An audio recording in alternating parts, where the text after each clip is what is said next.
Hi, everyone, and welcome back to the English Club.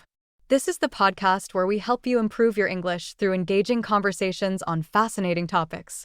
My name is Sahra, and I'm so excited to have you here with me today. Today, we're diving into a topic that affects every single one of us: what happens if we don't sleep? Sleep is something we often take for granted, but it's absolutely essential for our physical and mental health. Have you ever wondered what really happens to your body and mind when you don't get enough sleep? To help us explore this topic, I'm joined by a special guest, James, who works night shifts at a hotel. James has firsthand experience managing irregular hours and sleep deprivation, and he's here to share what it's really like. James, welcome to the English Club. Hi, Sarah. Thank you for having me. I'm really excited to share my experiences and talk about such an important topic. We're so glad to have you here. Before we dive in, a quick reminder for our listeners: you can find the full transcript of this episode in the comments section. It's a great way to practice your English reading skills while you listen. All right, let's get started. James, let's start with the big picture.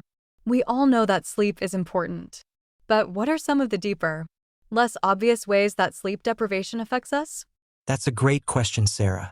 Beyond feeling tired, sleep deprivation impacts your body in ways you might not even realize. For example, it disrupts how your brain processes information, making it harder to make decisions or solve problems. Over time, it can affect your long-term memory, too. It's not just mental, though. Sleep deprivation can also mess with your hormones, leading to increased hunger and cravings for unhealthy foods. This can cause weight gain over time.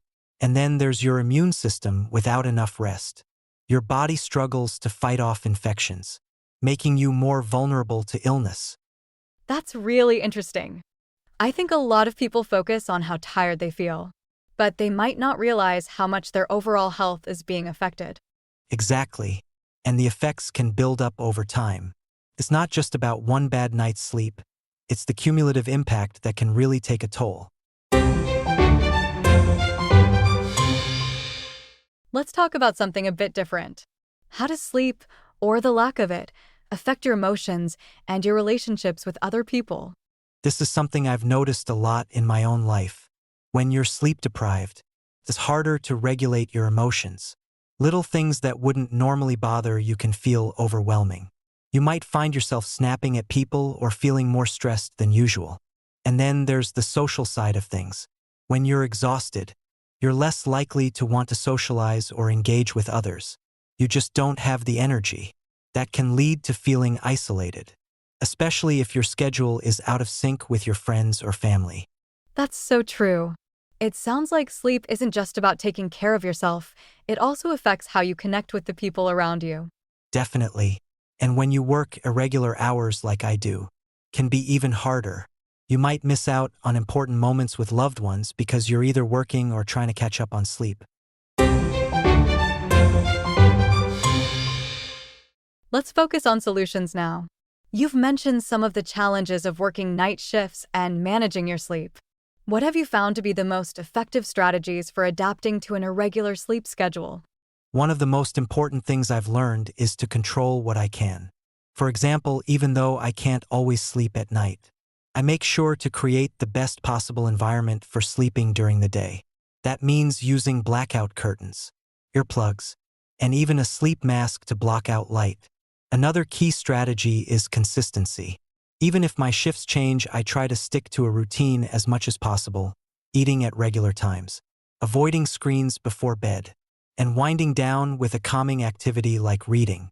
And finally, I've learned to listen to my body.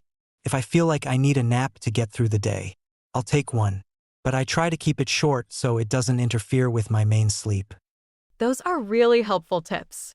It sounds like small changes can make a big difference, even if your schedule is unpredictable. Those are really helpful tips. It sounds like small changes can make a big difference, even if your schedule is unpredictable. James, thank you so much for sharing your experiences and insights. It's been fascinating to learn more about the hidden effects of sleep deprivation and how to manage it. Thank you, Sarah. It's been great to talk about this.